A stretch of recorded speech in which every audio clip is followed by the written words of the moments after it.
افغانستان کی پاک دشمنی ہمیں جہیز میں ملی ہے۔ اقوام متحدہ میں واحد ملک جس نے پاکستان کے وجود کی مخالفت کی تھی وہ افغانستان ہی تھا۔ وجود اور وسائل کے لحاظ سے اگر دیکھا جائے تو افغانستان پاکستان کا انڈیا سے بڑا دشمن ہے۔ اس نے پاکستان کو مٹانے کے لیے اپنی استطاعت سے بڑھ کر کوشش کی۔ پہلے یہ بارڈر پر چھیڑ چھاڑ کرتے ہیں، پھر کوشش کرتے ہیں کہ پشتون بیلٹ میں ہمارے خلاف کوئی تحریک چلا کر وہاں کے قبائلیوں کو اندر سے وار کرنے پر آمادہ کریں۔ 1947 میں جب پاکستان کے بارے میں 3 جون پلان آتے ہی افغانستان نے پشتون بیلٹ کو پاکستان میں شامل ہونے سے روکنے کے لیے اپنا پورا کردار ادا کیا تھا۔ اس وقت کے بادشاہ ظاہر شاہ کے دوست نجیب اللہ نے پشتونستان تحریک کی پلاننگ کی۔ وہ پشتون بیلٹ کو ساتھ ملا کر الگ سے ایک پشتون اکائی بنانا چاہتا تھا۔ افغانستان میں پشتون ایک بڑی قوم ہے، مگر افغانستان میں تاجک اور ازبک سمیت کئی دیگر قومیں بھی آباد ہیں جن کے ساتھ پشتونوں کی چپکلش کی اپنی ہی ایک الگ تاریخ ہے۔ افغانستان میں پشتون اس وقت بڑی تعداد میں ہونے کے باوجود ہمیشہ پسا ہوا طبقہ ہی رہا ہے اور حکومت پر گرفت ہمیشہ دوسرے گروپس کو حاصل رہی ہے۔ تعلیم یافتہ فارسی اسپیکنگ بیوروکریسی پر ہمیشہ غالب رہے اور یہی لوگ ہمیشہ بزنس پر بھی قابض رہے، جبکہ پشتون مزدور طبقہ ہی رہا۔ امریکہ کا زمانہ ہو یا سوویت یونین کا دور، فارسی اسپیکنگ بزنس مین اور افغان فارسی اسپیکنگ بیوروکریسی روس کے ہمیشہ بہت قریب رہے اور اپنی جڑیں مضبوط کرنے میں لگے رہے۔ افغانستان کی معیشت انہی تاجکوں، ازبکوں اور فارسی اسپیکنگ جبکہ پشتونوں کے حالات ہمیشہ سے خراب رہے۔ ان کے علاقوں میں ترقی بھی نہ ہوئی اور تعلیم کا حال بھی بہت برا رہا۔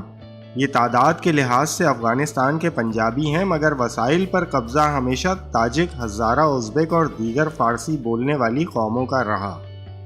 افغانستان نے پشتونوں کو ہمیشہ یہی پٹی پڑھائی کہ آپ کی ترقی پاکستان کے پشتون علاقوں کے افغانستان کے ساتھ الحاق سے جڑی ہوئی ہے۔ پشتون علاقوں کے افغانستان کے ساتھ الحاق کے ساتھ پشتونوں کے لیے دنیا جنت بن جائے گی، وغیرہ وغیرہ۔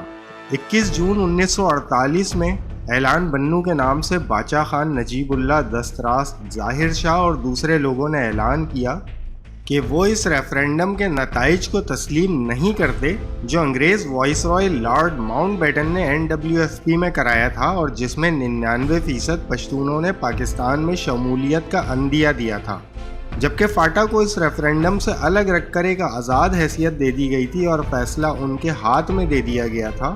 قائد اعظم نے فاٹا کے تمام قبائل کے سرداروں اور عمائدین سے ملاقاتیں کی اور انہیں یہ یقین دلایا کہ پاکستان ان کے مسائل سے بخوبی آگاہ ہے جن کو حل کیا جائے گا۔ فاٹا نے بھی اپنی مرضی کے ساتھ پاکستان کے ساتھ الحاق کا فیصلہ کیا، لہٰذا اگر قائد زندہ رہتے تو یہ فاٹا شاید پاکستان کا سب سے زیادہ ترقی یافتہ علاقہ ہوتا، کیونکہ یہاں کے لوگ بہت زیادہ ذہین، معاملہ فہم اور قوت فیصلہ رکھنے والے زرخیز ذہن کے مالک اور پاکستان کے ایسے وفادار تھے کہ پاکستان کو کبھی اس بارڈر پر فوج رکھنے کی ضرورت ہی محسوس نہ ہوئی، اور یہ خود ہی پاک فوج کا بہترین متبادل تھے۔ اگست 1948 میں قائد اعظم نے بیان دیا کہ پاکستان ہمیشہ اپنے بھائی افغانستان کو ساتھ لے کر چلے گا۔ وہ افغانستان جس کے ساتھ ہماری دلی ہمدردیاں ہیں اور ہم ان کو اپنے جسد کی طرح عزیز رکھتے ہیں۔ اس خیر سگالی کے پیغام کے باوجود ستمبر 1948 میں ہی افغانستان وہ واحد ملک تھا جس کے نمائندے اور وزیر مہتاب علی، جو فارسی اسپیکنگ کمیونٹی سے تعلق رکھتا تھا، اس نے اقوام متحدہ میں پاکستان کے وجود کے خلاف ووٹ دیا۔ ظاہر شاہ کا دستراس سردار نجیب اللہ نومبر 1948 میں شاہ کا ایلچی بن کر کراچی آتا ہے، جو اس وقت پاکستان کا دارالخلافہ تھا۔ کراچی میں اسٹیٹ گیسٹ کے طور پر اس کا پرتپاک اور شاندار استقبال کیا جاتا ہے، گویا وہ ایک ایلچی نہیں بلکہ خود بادشاہ یا صدر مملکت ہو۔ قائد اعظم خود اس سے ملتے ہیں، مگر یہ سانپ اصل میں پاکستان کو دھمکانے کے لیے آیا تھا۔ اس نے قائد اعظم کے سامنے نہایت رعونت کے ساتھ 3 مطالبات رکھے اور انداز الٹیمیٹم والا تھا کہ یہ تم کو کرنا ہی ہوگا ورنہ ہم تمہارے خلاف فوجی کارروائی بھی کر سکتے ہیں۔ یہ مطالبات نجیب اللہ نے باقاعدہ ریڈیو کابل سے براہ راست خطاب میں بیان کیے کہ ہم نے یہ 3 مطالبات پاکستان کے سامنے رکھے ہیں، جن کو پورا کر کے ہی پاکستان ہم سے تعلقات کی امید کر سکتا ہے، ورنہ ہم اس کے وجود کو نہ تو تسلیم کریں گے اور نہ اس کی گارنٹی دیں گے۔ نمبر 1 پہ تھا فاٹا کو آزاد کر کے افغانستان کے حوالے کر دیا جائے۔ نمبر 2، چمن سے جنوب میں گوادر تک جو اس وقت عمان کے زیر تسلط علاقہ تھا، ہمیں 100 میل چوڑا کوریڈور فراہم کیا جائے جس پر افغانستان کا مکمل کنٹرول ہو اور جس میں افغانی قانون اور کرنسی لاگو ہو، یوں اس کے ذریعے ہمیں سمندر تک رسائی دی جائے۔ کراچی کی بندرگاہ پر افغان فری زون قائم کیا جائے جو پاکستان کے قانون سے آزاد ہو اور جس پر مکمل افغانی کنٹرول ہو، تاکہ ہم اپنی درآمدات و برآمدات کے لیے اس کو بلا روک ٹوک استعمال کر سکیں۔ جس قدر یہ مطالبات توہین آمیز اور آمرانہ ذہنیت کے حامل تھے، اسی طرح ان کو پیش کرنے کا انداز بھی اشتعال انگیز تھا۔ یہ صاف صاف بھتہ لینے والی لینگویج تھی۔ ایک نیا ملک جس کے پاس وسائل کی کمی ہے، جس کی بیوروکریسی ابھی اپنے آپ کو سنبھالنے میں لگی ہوئی ہے اور جس کو ہندوستان سے ابھی اپنے اثاثہ جات تک نہیں ملے، مہاجرین کا سیلاب تھا جس کو کسی طرح ہینڈل کرنے کی کوشش کی جا رہی تھی۔ پاکستان کے پاس ہتھیار نام کی کوئی چیز نہیں تھی۔ الغرض ایک مسلمان ملک ہوتے ہوئے افغانستان ایک نومولود مسلم ملک کو دھمکا کر اور ہراساں کر کے اس سے اپنے ناجائز مطالبات مذاکرات سے نہیں، دھونس اور دھمکی سے ڈان کے لہجے میں پیش کرتا ہے۔ لوگ کہتے ہیں کہ انڈیا افغانستان کو پاکستان کے خلاف استعمال کرتا ہے، جبکہ حقیقت یہ ہے کہ افغانستان اپنی دشمنی نکالنے کے لیے انڈیا کو استعمال کرتا ہے۔ وہ انڈیا سے پہلے کا پاکستان کا دشمن ہے۔ قائد اعظم نے بڑے صبر کے ساتھ ان کی بات کو سنا اور نہایت نرم لہجے میں ان کو 2 ٹوک جواب دے دیا کہ سوری، ان میں سے کوئی بھی بات قابل عمل نہیں۔ نجیب اللہ صاحب واپس تشریف لے گئے اور ریڈیو کابل سے براہ راست دھمکی آمیز خطاب کیا۔ 1948 میں ایک دفعہ پھر پاکستان کو UN کا رکن بنانے کی قرارداد پیش کی گئی۔ افغانستان نے پھر اس کی مخالفت کی، مگر اس دفعہ امریکہ اور دیگر بڑے بڑے ممالک کے دباؤ پر پاکستان کو رکن بنا لیا گیا۔ 1949 میں افغان جرگہ بلا کر پاکستان کے وجود کا انکار کیا گیا اور کہا گیا کہ لویا جرگہ نے فیصلہ کیا ہے کہ وہ ڈیورنڈ لائن معاہدہ جو برطانیہ کے ساتھ کیا گیا تھا اس کو ہم منسوخ کرتے ہیں، اور اب وہ تمام علاقے جس میں پشتون بستے ہیں ان کو پاکستان کا حصہ نہیں سمجھتے، یعنی اب وہ افغان علاقے ہیں۔ یہ مسلسل بدمعاشی تھی۔ سفارتی اور اخلاقی لحاظ سے اس اعلان کی کوئی اہمیت نہیں تھی، لہٰذا نہ تو پاکستان نے اس کو قبول کیا اور نہ ہی بین الاقوامی برادری نے کبھی اس کو کوئی اہمیت دی۔ اس کے بعد 1949 میں ایک افغان مرزا علی خان، جو پہلے خان عبد الغفار کے ساتھ دیکھا جاتا تھا اور پھر کچھ عرصے کے لیے زیر زمین چلا گیا تھا، اچانک نمودار ہوا اور اس نے پاکستان کے خلاف مسلح کارروائیاں شروع کر دیں۔ اس کی کارروائیاں وزیرستان سے شروع ہو کر کوہاٹ تک تھیں۔ وہ چن چن کر ان عمائدین کو ٹارگٹ کرتا جنہوں نے ریفرینڈم میں پاکستان کے حق میں رائے عامہ ہموار کی تھی۔ یہ توچی کے علاقے میں زخمی ہوا اور خوست میں اپنی طبعی موت مرا، جبکہ اس کے 2 بیٹے گلزار علی اور میر زمان بھی اس کے ساتھ ہوتے تھے۔ ایک فوج کے ہاتھوں مارا گیا، دوسرے کا کوئی پتہ نہ چلا۔ اس کے بعد ستمبر 1949 میں افغانستان نے اپنی پوری فورس اور لوکل ملیشیا کے ساتھ چمن کی طرف سے پاکستان پر بھرپور حملہ کیا۔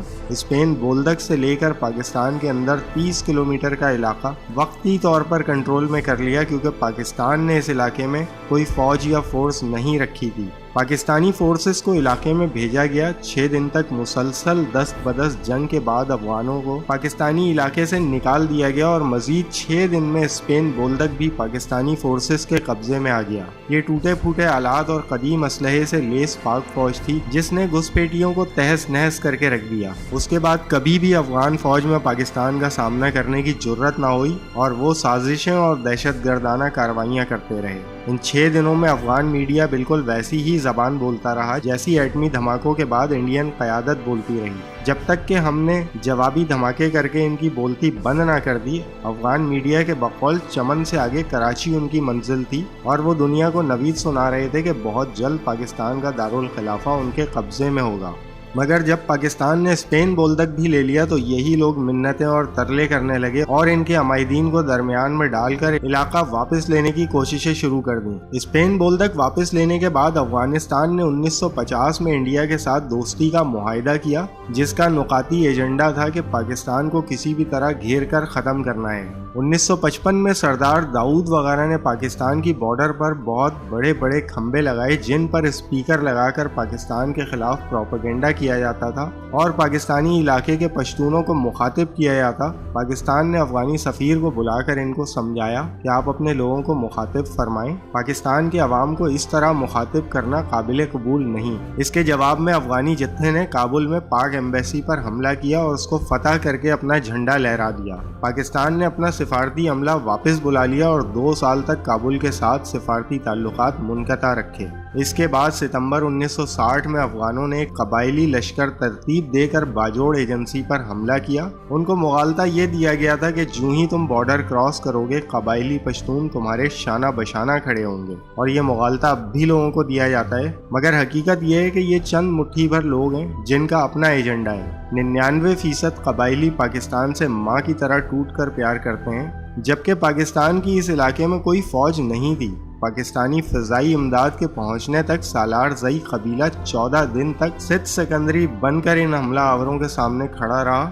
اس جنگ میں پاک فضائیہ نے بہترین کارکردگی دکھائی۔ ہمارے لوگوں نے C-130 طیاروں کو اس طرح ماڈیفائی کیا کہ ان کارگو جہازوں کو بمبار بنا دیا اور نہایت نچلی پروازیں کر کے اس لشکر پر کارپیٹ بمباری کی۔ یہ وہ بمباری تھی جو بین الاقوامی طور پر بڑی مشہور ہوئی اور بعض ایئر فورس اکیڈمیز میں بطور اسٹریٹجی پڑھائی جاتی رہی۔ اس مارکے میں پاکستان فضائیہ نے حصہ لیا، جبکہ زمینی طور پر افرادی قوت ساری سالار زئی قبیلے کی استعمال ہوئی، جنہوں نے 150 افغانیوں کو گرفتار بھی کر لیا، جبکہ مرنے والوں کی بہت بڑی تعداد تھی جن کو پاک فضائیہ نے کارپیٹ بامبنگ کا نشانہ بنایا۔ دلی کے علاقے میں پاکستان کی یہ ایئر وار فیئر ایم عالم والے واقعے کی طرح بین الاقوامی طور پر ایئر کالجز میں پڑھائی جاتی رہی۔ اس کے بعد افغانوں نے کبھی ایسی کارروائی کرنے کی جرت نہیں کی۔ پشتونوں کو خود افغانستان میں جو حقوق حاصل ہیں وہ ان کے ملک سے فرار ہو کر پاکستان میں بسنے اور واپس بھیجے جانے کی بات پر خودکشی کی دھمکیاں دینے سے واضح ہے۔ افغانی پشتونوں کے لیے پاکستان دبئی یا یورپ سے کم نہیں۔ فارسی حکومتوں نے ہمیشہ پشتونوں کو 2 نمبر شہری ہی سمجھا ہے اور انہیں کبھی دل سے قبول نہیں کیا۔ ایک پشتون کو صدر بنا لینے سے افغانستان کے پشتونوں کو حقوق نہیں مل گئے، وہ وہاں شودر کی طرح ڈیل کیے جاتے ہیں جن کے بس مخصوص کام ہے، جو فارسی النسل کرنے کو تیار نہیں۔ اب جبکہ فاٹا میں فوج موجود ہے تو فوج ایک جنگی زون میں ہے اور وہ جنگی زون کے رولز اینڈ ریگولیشنز فالو کر رہی ہے۔ چیک پوسٹ پر پختون کھڑا ہو یا پنجابی بالکل ایک جیسے رولز فالو کرتا ہے۔ ان کے لیے ہر ہلتی ہوئی چیز دشمن ہو سکتی ہے جب تک کہ وہ کلیئر نہ ہو جائے۔ جہاں مرد برقعے پہن کر خودکش دھماکے کریں وہاں عورتوں کی تلاشی کوئی انہونی بات نہیں۔ جہاں کے بچے سے لے کر بوڑھے تک خودکش اور اسلحہ اسمگلر پکڑے گئے ہوں وہاں یہ سختیاں قابل فہم ہیں۔ ان کو بنیاد بنا کر خود پاکستان اور پاک فوج کو ہی ٹارگٹ کرنا پشتون دشمنی تو ہو سکتی ہے، پختون دوستی بہرحال نہیں۔ دوستو چینل کو سبسکرائب ضرور کریں۔ میرا نام ہے کامران اور آپ دیکھ رہے ہیں معلوماتی ویکی۔ مجھے اپنی دعاؤں میں یاد رکھیے گا۔ اللہ تعالیٰ آپ سب کا حافظ و نگہبان ہو۔ والسلام۔ پاکستان زندہ باد، پاکستان آرمی پائندہ باد۔